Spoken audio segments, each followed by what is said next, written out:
بسم اللہ الرحمن الرحیم۔ السلام علیکم۔ مصر کے قدیم زمانے میں ایک بادشاہ حکومت کرتا تھا۔ وہ غصے کے لحاظ سے بہت خطرناک تھا۔ اس کی رعایا کے آدمی اس کے پاس اپنے مسائل لے کر آنے سے بھی خوفزدہ ہوتے تھے، کیونکہ وہ غصے کا بہت زیادہ تیز تھا۔ وہ کسی کی بات کو سننا زیادہ ضروری نہیں سمجھتا تھا۔ اس کی حکومت کئی سالوں سے تھی۔ وہ لوگوں کی بہت مدد کرتا، لیکن اپنے سامنے کسی کو بولنے کی اجازت نہیں دیتا تھا۔ اس کا ایک ہی اصول تھا کہ میرے ساتھ غداری نہ کرنا۔ اگر غداری کرو گے تو زندہ زمین میں گاڑ دیا جاؤ گے۔ اگر وہ کسی سے محبت سے پیش آتا تھا اور اس کی بات سن لیتا تھا تو وہ اس کی ملکہ تھی۔ اس کے علاوہ کسی کی بھی بات سننے کا روادار نہیں تھا۔ وہ اپنے بیٹوں کو بھی اپنی جوتوں کی نوک پر رکھتا، سوائے اپنی بیوی کے۔ وہ اپنی زوجہ کی کوئی بھی بات ٹالنا گناہ کے مترادف سمجھتا تھا۔ لوگ بہت حیرت میں مبتلا ہوتے تھے کہ اتنا غصے والا بادشاہ ایک ملکہ کے آگے کیسے جھک جاتا ہے۔ کافی دنوں سے رات کے وقت جب بادشاہ اپنے کمرے میں جاتا اور اپنی بیگم سے محبت بڑی باتیں کرنا شروع کرتا یا پھر اس کو اپنے قریب کرتا تو فوراً ہی ملکہ اس کو ایک دودھ کا گلاس پیش کر دیتی تھی، اور جب وہ دودھ کا گلاس پیتا تھا تو اس کو یکدم نیند آنا شروع ہو جاتی۔ وہ کافی دنوں سے یہ بات نوٹ کر رہا تھا کہ اس کے ساتھ یہ کیا ہو رہا ہے، لیکن اس نے یہ بات اپنی بیگم پر ظاہر نہیں کی، کیونکہ وہ اس کی بہت لاڈلی بیوی تھی، اور اپنی لاڈلی بیوی کے ساتھ وہ اس طریقے کی بات کر کے اس کو ناراض نہیں کرنا چاہتا تھا۔ اس نے ایسے ہی سرسری سا اپنے وزیر سے اس بارے میں ذکر کیا تھا کہ رات کے وقت میں جب بھی وہ دودھ پیتا ہوں تو مجھے نیند کا غلبہ طاری ہو جاتا ہے۔ تم ذرا باورچی خانے پر نظر رکھو کہ وہاں پر کچھ گڑبڑ تو نہیں ہو رہی، کوئی میرا دشمن میری طاق میں تو نہیں ہے جو یہ حرکتیں کرتا پھر رہا ہے۔ اور یہ باتیں سن کر تھوڑا سا وزیر ٹھٹک گیا تھا، کیونکہ وہ ملکہ کو بالکل بھی اچھا نہیں سمجھتا تھا۔ وہ کچھ زیادہ ہی الگ مزاج کی عورت تھی۔ بادشاہ تو پھر بھی لوگوں کی مدد کرتا تھا، اگر وہ غصے والا تھا اس کے بعد بھی اس کے دل میں لوگوں کے لیے بھلائی موجود تھی، لیکن ملکہ کے دل میں لوگوں کے لیے بھلائی بالکل بھی موجود نہیں تھی۔ اس کے سامنے لوگ روتے پیٹتے چلے جاتے تھے، لیکن اس کے پتھر دل پر کوئی فرق نہیں پڑتا تھا۔ اور یہی بادشاہ اگر پتھر دل لوگوں کے سامنے ظاہر ہوتا لیکن وہ اندر سے بہت موم تھا، یہ بات وزیر بہت اچھے سے جانتا تھا۔ اس وجہ سے بادشاہ سے وہ بہت زیادہ محبت کرتا تھا اور اس کے ساتھ ساتھ رہنا ہی پسند کرتا تھا۔ اس کی حفاظت اپنی جان سے بڑھ کر کرتا تھا، اور بعض اوقات تو وہ یہ بھی محسوس کرتا تھا جیسے ملکہ بادشاہ سے محبت نہ کرتی ہو، بلکہ اس کے عہدے کی وجہ سے اس کے ساتھ رہنے پر مجبور ہو۔ وزیر نے کافی بار بادشاہ سے اس بارے میں بات کرنے کی کوشش کی کہ ملکہ کو آپ سمجھائیں کہ رعایا کے ساتھ اس طریقے کی بدسلوکی نہ کیا کریں، لیکن وہ بھی ہمت نہ کر پاتا تھا۔ سب لوگ ہی جانتے تھے کہ بادشاہ اپنی بیگم سے کتنی محبت کرتا ہے۔ اگر کوئی ملکہ کے بارے میں کچھ غلط بات کر دیتا تھا تو اس کا بس نہیں چلتا تھا کہ سامنے والے کا سر قلم کر دے۔ اس وجہ سے وزیر نے اپنی حیرت میں ہی عافیت جانی اور بادشاہ سے اس بارے میں بات نہیں کی۔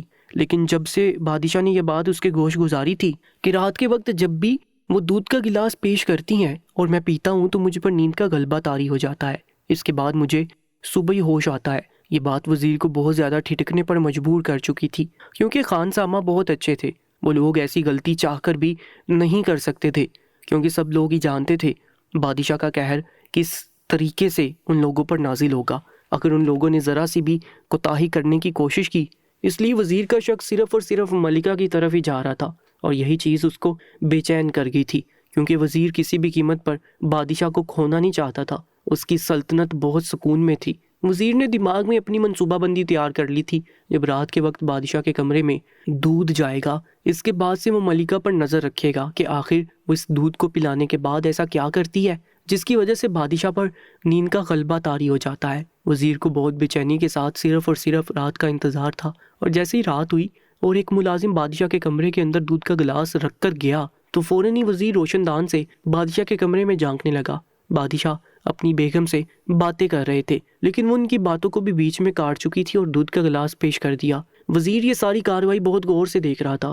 اس کے لیے یہ بات بہت عجیب تھی کہ بادشاہ کی بات کو کاٹ کر انہوں نے وہ دودھ پیش کیا۔ یقیناً انہیں کسی بات کی بہت زیادہ جلدی تھی۔ بادشاہ کافی زیادہ ناراض ہوا تھا کہ اس کی بات کو کیوں بیچ میں کاٹ دیا گیا ہے، لیکن اس کی بیگم کافی لاڈلی تھی، اس وجہ سے وہ چند منٹ میں ہی پگھل گیا اور وہ دودھ کا گلاس لبوں سے لگا کر گٹا گٹ پی گیا۔ اور بادشاہ کے کہنے کے ٹھیک مطابق تھوڑی دیر میں ہی اس پر نیند کا ایسا غلبہ طاری ہوا کہ وہ بالکل ہی ہاتھ سے بیگانہ ہو گیا اور ایک طرف لیٹ کر سو گیا۔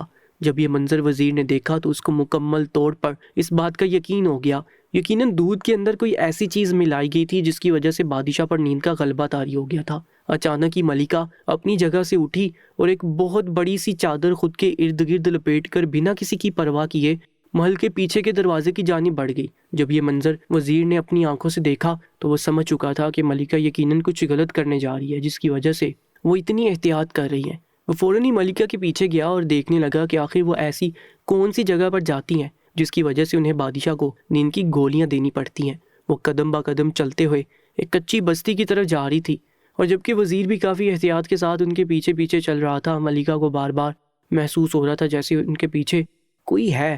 اس وجہ سے وہ بار بار مڑ کر دیکھنے کی کوشش کر رہی تھی، لیکن ان کو کوئی نظر نہیں آ رہا تھا۔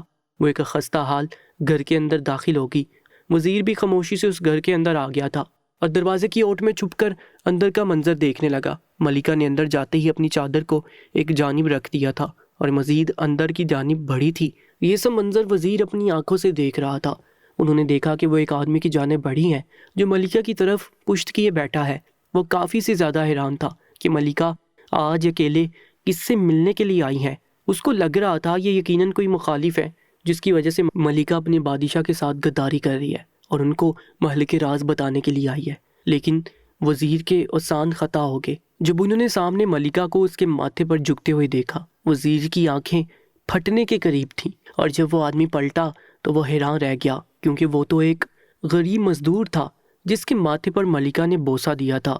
یہ سب کچھ بہت حیرت انگیز تھا، کیونکہ وہ تصور بھی نہیں کر سکتے تھے کہ ایک سلطنت کی ملکہ ایک مزدور کے ماتھے پر بوسہ دے سکتی ہیں۔ وہ بہت غور سے سارا منظر دیکھنے لگے تھے، اور اچانک ہی ان دونوں میں غلط کاریاں شروع ہو گئی تھیں۔ یہ عمل وزیر کے آسان خطا کرنے کے در پر آ گیا تھا، اور دیکھتے دیکھتے وہ دونوں مکمل طور پر برہنہ ہو کر ایک دوسرے سے چمٹ گئے تھے۔ یہ عمل وزیر کے لیے بہت حیرت انگیز تھا اور فوراً ہی وہاں سے پلٹ گیا، کیونکہ ابھی وہ کسی بھی طور پر اندر جا کر کوئی ہنگامہ نہیں کرنا چاہتا تھا۔ اگلے روز کا اسے بے صبری سے انتظار تھا۔ جیسے ہی اگلا روز ہوا اس نے فوراً ہی بادشاہ سے بات کرنی چاہی، لیکن وہ اپنے دربار میں کافی سے زیادہ مصروف تھے اور وزیر کی بات کو سننے کا موقع نہیں مل رہا تھا۔ بادشاہ کافی دیر سے یہ چیز نوٹ بھی کر رہے تھے کہ وزیر کافی اضطرابی کیفیت کا شکار ہے، لیکن ان کی مصروفیات اتنی تھی کہ وہ اسے بات کرنے کا ٹائم نہیں نکال پا رہے تھے۔ لیکن انہوں نے جو بہت زیادہ ہی انہیں اضطرابی کیفیت کا شکار دیکھا تو سارے کاموں کو پس سے پشت ڈالا اور وزیر کو بلا کر ان سے دریافت کرنے لگے کہ آخر تمہیں ایسی کیا بات کرنی ہے جس کی وجہ سے تمہارے چہرے پر پریشانی ہے؟ مجھے بتاؤ تمہارا آخر مسئلہ کیا ہے؟ وزیر کہنے لگا، بادشاہ سلامت، جان کی امان پاؤں تو عرض کرنا چاہتا ہوں۔ بادشاہ نے اجازت دی، تم بولو کیا بات ہے؟ وہ کہنے لگا، بادشاہ سلامت، کل دن میں جب آپ نے مجھے یہ بات بتائی تھی کہ آپ جب بھی رات کو اپنی بیگم کے ہاتھ سے لیا ہوا وہ دودھ کا گلاس پیتے ہیں تو آپ پر نیند کا غلبہ طاری ہو جاتا ہے اور صبح کے وقت ہی آپ کی آنکھ کھلتی ہے۔ اس وجہ سے مجھے ایک خدشہ ہوا تھا شاید ملکہ آپ کے ساتھ غداری کر رہی ہیں، اس وجہ سے میں نے ان پر نظر رکھی تھی۔ کمرے میں جب دودھ آیا تھا اور جب انہوں نے آپ کو پیش کیا تھا تب تک میں ان پر نظر رکھے ہوئے تھا۔ جیسے ہی آپ پر نیند کا غلبہ طاری ہوا، ملکہ ایک بڑی سی چادر اوڑھ کر پیچھے کے دروازے سے ایک خستہ حال گھر میں گئی تھی جو کچی آبادی میں موجود تھا۔ وہاں پر ایک غریب مزدور رہتا ہے جس کے ساتھ ملکہ غلط کاری کر رہی ہے۔ میں یہ تمام کارروائی اپنی آنکھوں سے دیکھ کر آیا ہوں۔ جبکہ یہ بات سن کر بادشاہ کو اپنی رگیں پھولتی ہوئی محسوس ہو رہی تھی۔ وزیر واضح طور پر ان کے چہرے پر غصہ دیکھ رہا تھا۔ ان کا بس نہیں چل رہا تھا کہ وہ ساری چیزوں کو تہس نہس کر دے۔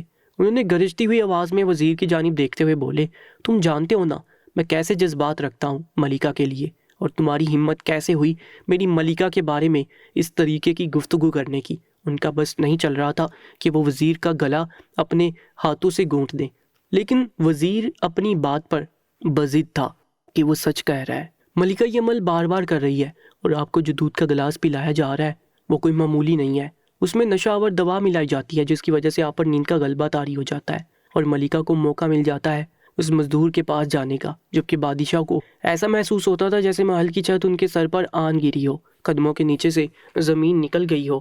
انہیں یقین نہیں آ رہا تھا جس بیوی کو انہوں نے اتنی محبت، اتنا مان اور سامان دیا، ان کے خلاف کسی کے منہ سے وہ ایک لفظ نہیں سنتے تھے۔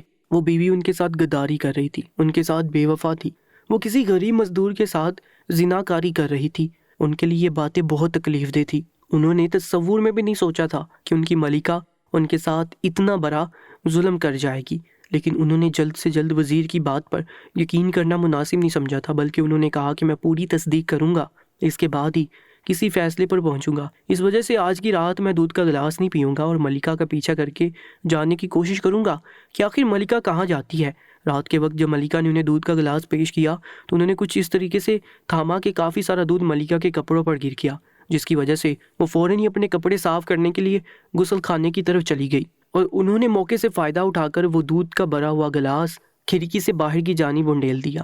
جب وہ آئی تو انہوں نے دیکھا کہ بادشاہ وہ گلاس ختم کر چکے ہیں، اور ہر روز کی طرح انہوں نے ایسا ظاہر کیا کہ ان پر نیند کا غلبہ طاری ہوا ہے، اور چند ہی منٹ میں انہوں نے ایسا ناٹک کیا کہ وہ نیند کی آغوش میں جا چکے ہیں۔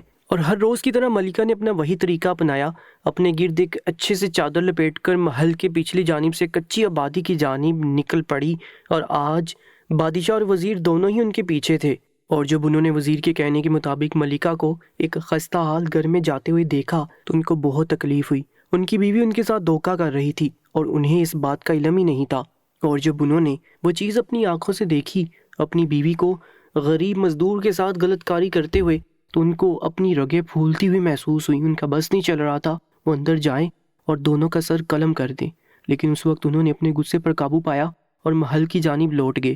اگلے روز انہوں نے فوراً ہی وزیر کو حکم دیا اس غریب مزدور کو محل کے اندر لایا جائے۔ وہ کافی تحمل مزاجی کے ساتھ یہ تمام کارروائی کر رہے تھے، جبکہ وزیر کافی حیران تھا کہ بادشاہ کو چاہیے تھا کہ وہ اس وقت ہی اندر جاتے اور اپنی بیوی اور اس مزدور کا سر قلم کر دیتے، لیکن انہوں نے ایسا کچھ نہیں کیا تھا، بلکہ وہ بہت تحمل مزاجی کے ساتھ تمام کارروائی کر رہے تھے۔ انہوں نے فوراً ہی جب وزیر کو حکم دیا تو وہ ان کا حکم فوراً ہی بجا لایا اور اس غریب مزدور کو محل میں طلب کر لیا گیا۔ وہ کافی خوفزدہ سے سر نیچے جھکائے کھڑا ہوا تھا، جبکہ بادشاہ اس غریب مزدور کو دیکھ رہا تھا۔ وہ دکھنے میں کافی حسین تھا۔ یہ بات بادشاہ نے اپنے دل میں تسلیم کی، لیکن یہ بات اپنے لبوں سے نہیں بولی، اور جب یہ بات اندر ملازماؤں کے ذریعے ملکہ کو معلوم ہوئی تو وہ فوراً ہی دربار کے جالی والے حصے کے پاس آ کر اندر کا منظر دیکھنے لگی۔ بادشاہ ان کو یہ کرتے ہوئے دیکھ چکے تھے، لیکن انہوں نے کوئی رد عمل ظاہر نہیں کیا تھا۔